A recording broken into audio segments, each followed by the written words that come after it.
శ్రీమాత్రే నమః.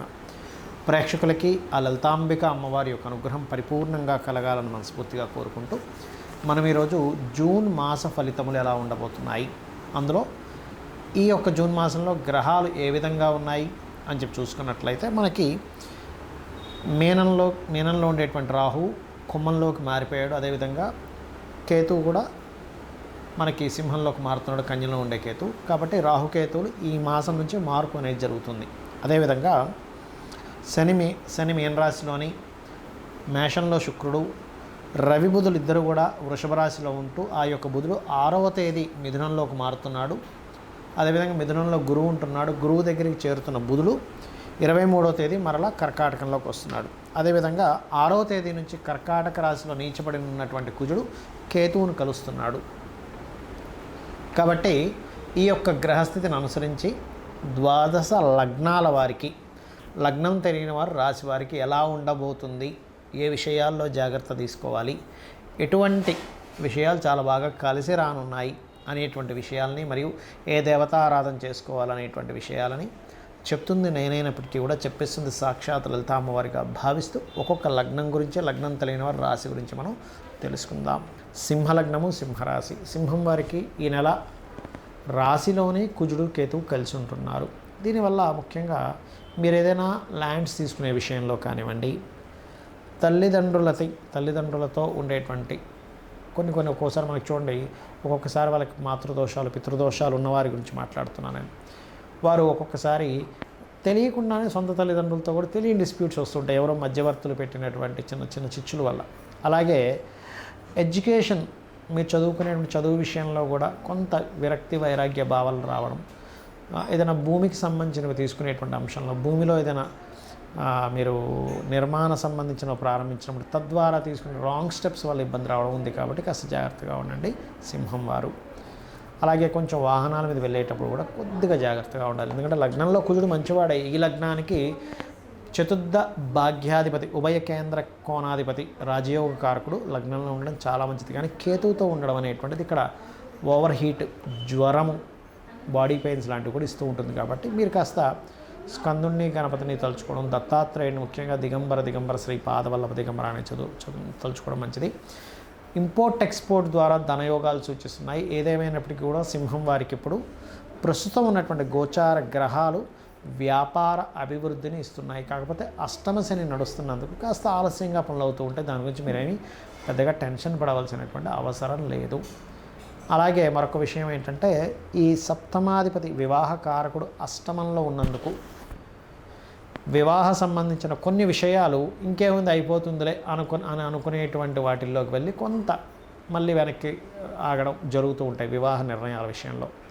అదేవిధంగా లగ్నాధిపతి అయినటువంటి రవి దశమంలో ఉన్నందుకు ఎవరైనా ప్రభుత్వ ఉద్యోగాల కోసం చేసేటువంటి ప్రయత్నం ఫలిస్తుంది. అదేవిధంగా గురువు లాభంలో ఉండడం చాలా మంచిది. కాకపోతే అష్టమ శని నడుస్తున్నందుకు దాని పెద్ద దోషమేం కాదు. కొంచెం అప్పుడప్పుడు నువ్వులు దానంగా ఇవ్వడము, శివాలయంలో నూనెని దీపారాధనకు వాడుకోవడానికని ఇవ్వడము, ఇవి ముఖ్యంగా చేయండి. ఇక మీరు చేయవలసినటువంటి దేవత ఆరాధన ఏమిటి? దక్షిణామూర్తి యొక్క ఆరాధన చేయడం చాలా మంచిది. దత్తాత్రేయుడి యొక్క దత్త చరిత్ర చదువుకోవడం చాలా మంచిది చూసుకున్నట్లయితే. అదేవిధంగా కుటుంబాభివృద్ధి, ధనాభివృద్ధి, క్రియేటివ్ మూలంగా ధనయోగాలు, వ్యాపారం మూలంగా ధనయోగాలు కూడా పుష్కలంగా ఉన్నాయి. చాలామంది ఏంటంటే ఇప్పుడు భయపడుతున్నటువంటి అంశము, కాలసర్ప దోషంలో గ్రహాలు ఉన్నాయి, ఒకవైపు యుద్ధ సంబంధించిన వాతావరణం నడుస్తూ ఉంది. ఈ కాలసర్ప దోషం వాళ్ళ జన్మజాతకానికి ఏమైనా ఎఫెక్ట్ ఇస్తుందా అని అంటూ ఉంటారు. అందుకే ఒకటే చెప్తున్నాను, చాలా కాలం నుంచి చెప్తున్నా ఈ విషయం. కాలసర్ప యోగం అనుకోండి, దోషం అనుకోండి, అది కేవలం కాలానికి సంబంధించింది. మీరు గమనించినట్లయితే చూస్తే కనుక ఈ గ్రహాలన్నీ రాహుకేతు మధ్యలో పడ్డప్పుడు ఇప్పుడు చూడండి వాతావరణం అంతా ఇలా ఉంది. మనకు కరోనా వచ్చినప్పుడు కూడా పరిస్థితి ఇలాగే ఉండేది. అయితే ఇక్కడ ఈ మంగళవారం మనకి పెహల్గాం ఇన్సిడెంట్ జరిగినందుకు నేను మొదటి నుంచి చెప్తూనే వస్తున్నాను, మరలా జరిగే ఛాన్సెస్ ఉంది. ఎక్కడ అంటే కొంత ఆధ్యాత్మిక కేంద్రాలు ఉండే ప్రదేశాల్లోని. నెక్స్ట్ మనకి పుష్కరాలు రాబోతున్నాయి. పుష్కరాలు జరిగేటువంటి ప్రదేశంలో ఏదైనా సరే హిందూ సంబంధించిన, ఆధ్యాత్మిక సంబంధించిన, స్పిరిచువల్ రిలేటెడ్ ప్లేసెస్ ఉంటాయి. అటువంటి ప్రదేశాల్లో మనుషులు ఎక్కువగా తిరిగేటువంటి ప్రదేశాల్లో, హైదరాబాద్ లేదా కేరళ సముద్ర ప్రదేశాల్లో, సముద్రపరంగా కొంతవరకు యుద్ధ ఇవి కూడా వస్తాయని, అంటే కొంతవరకు అటాక్స్ జరుగుతాయని చెప్పుకున్నాం మనం. అటువంటి వస్తున్నాయి కాబట్టి ఆ యొక్క విషయాల్లో జాగ్రత్తగా ఉంటూ ఇక్కడ ఏంటంటే గుర్తుపెట్టుకోవాల్సింది గోచార ఫలితాలు ఏవైతే ఉన్నాయో అవి 10-15% మాత్రం. అంతా కూడా మన జన్మజాతకంలో లగ్నం ఎలా ఉంది, ధనస్థానం ఎలా ఉంది, మన ప్రయత్న స్థానం ఎలా ఉంది, మనం ఏ డైరెక్షన్లో నివసిస్తే బాగుంటుంది, అదేవిధంగా మన ఫైనాన్స్ కానీ కెరియర్ కానివ్వండి, వృత్తి వ్యాపార సంబంధించిన అంశాలతో పాటు వివాహము, ఇవన్నీ కూడా మన పర్సనల్ చార్ట్ బట్టి ఉంటాయి. అయితే ఈ గోచార ఫలితాలు జరిగేటప్పుడు మాత్రం ముఖ్యంగా మనకి ఇప్పుడు శని మీనరాశిలో ఉన్నందుకు అందరూ కూడా దక్షిణామూర్తి స్తోత్ర పఠనం చేయడం వల్ల శని యొక్క ప్రభావం అనుకూలిస్తుంది. ఇది గుర్తుపెట్టుకోండి. దక్షిణామూర్తి ఆరాధన మరియు కాలభైరవ అష్టకము, అదేవిధంగా గోవులకి పిడికడు బెల్లం పెట్టడము, వీటి వల్ల ఏమవుతుందంటే అకాలంలో వచ్చేటువంటి ఇబ్బందులు ఏవైతే ఉంటాయో ఇండియా మొత్తంలో మీరు ఎక్కడున్నా కూడా, ఎందుకంటే ఇప్పుడున్న పరిస్థితులు బాలేవు, మీరు ఎక్కడున్నా సరే ఆ కాలభైరవుడు దక్షిణామూర్తి ఆ సమయానికి ఒక స్ఫురణలా కలిగి మీరు అక్కడి నుంచి ఇబ్బంది నుంచి బయటపడతారు. సో ఇవి చేయండి. అదేవిధంగా ఇంకొంతమంది నన్ను అడుగుతున్న ప్రశ్న ఏమిటంటే, ఏమంటే కాలసర్ప యోగం లేదా దోషం మా జాతకంలో ఉన్నప్పుడు గోచారంలో కాలసర్ప యోగం కలిగినప్పుడు అదేమైనా ఎఫెక్ట్ ఇస్తుందా అని చాలామంది అడుగుతున్నారు.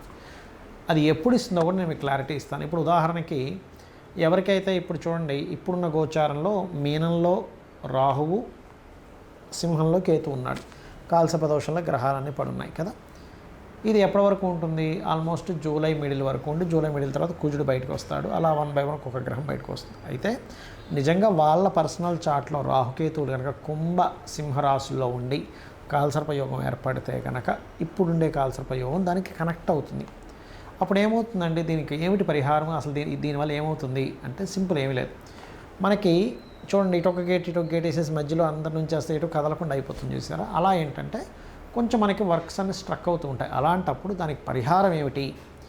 రాహుకేతు గ్రహాల దగ్గర దీపారాధన చేసుకోవడము, చక్కగా ఆ యొక్క కాళహస్తికి వెళ్ళి ఆ పరమేశ్వరుని దర్శనం చేసుకోవడము, అక్కడ వీలైతే రాహుకేతు పూజ చేయించుకోవడము. చాలామంది ఏంటంటే కేవలం రాహుకేతువులకి ప్రాధాన్యత ఇస్తారు, కానీ అక్కడికి వెళ్ళినందుకు రాహుకేతువులతో పాటు అక్కడ ఉన్నటువంటి పరమేశ్వరుడి యొక్క అనుగ్రహం ద్వారా మనకి కష్టాలు తొలగిపోతున్నాయనే విషయం మర్చిపోతుంటారు ఆ దర్శనం ద్వారా.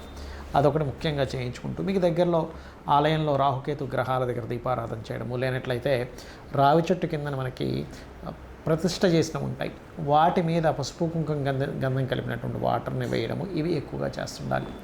అయితే మనకి రాహుకేతువుల మార్పుల వల్ల ముఖ్యంగా మనకి జరిగేది ఏమిటంటే, కేతువు మార్పు వల్ల ల్యాండ్ రేట్స్ చక్కగా పెరుగుతాయి, బంగారం కొంతవరకు ఆగుతుంది ఒక దగ్గర, గురువు మిథునంలోకి వచ్చినందుకు కొంచెం వాణిజ్య సంబంధించిన విషయాల్లో బాగుంటుంది. కాకపోతే మీనంలో శని ఉన్నందుకు కొన్ని అంటే సహజంగా ఇండియా పాకిస్తాన్ యుద్ధం పక్కకు పెడితే వాళ్ళ స్ట్రైక్స్ సర్జికల్ స్ట్రైక్స్ ఎక్కువ జరిగే ఛాన్స్ ఉంది. కానీ వేరే దేశాలు ఇన్వాల్వ్ అయితే మాత్రం అణుబాంబులు వేసుకునేటువంటి ఛాన్సెస్ వరకు వెళ్తుంది. వేరే దేశాలు అన్నీ కనుక ఇన్వాల్వ్ అయితే, కేవలం వీళ్ళిద్దరి మధ్యన అయితే అంతవరకు వెళ్ళదు అనేటువంటి చాలా స్పష్టంగా గోచారం చూపిస్తుంది. ఎందుకు చెప్తున్నా అంటే చాలామంది ఈ ప్రశ్న నన్ను అడుగుతూ ఉన్నారు. ఇదొకటి. అయితే పరిస్థితులు ఎలా ఉన్నప్పటికీ కూడా మీరు గనక దక్షిణామూర్తి ఆరాధన, కాలభైరవ అష్టకము కనుక చదువుకుంటూ అమ్మవారి ఆరాధన కనుక చేసుకున్నట్లయితే ఖచ్చితంగా అమ్మవారి అనుగ్రహంతో మీరు ఎటువంటి ఇబ్బంది లేకుండా బయటపడతారు. బయటపడాలనే మనస్ఫూర్తి కోరుకుంటున్నాను.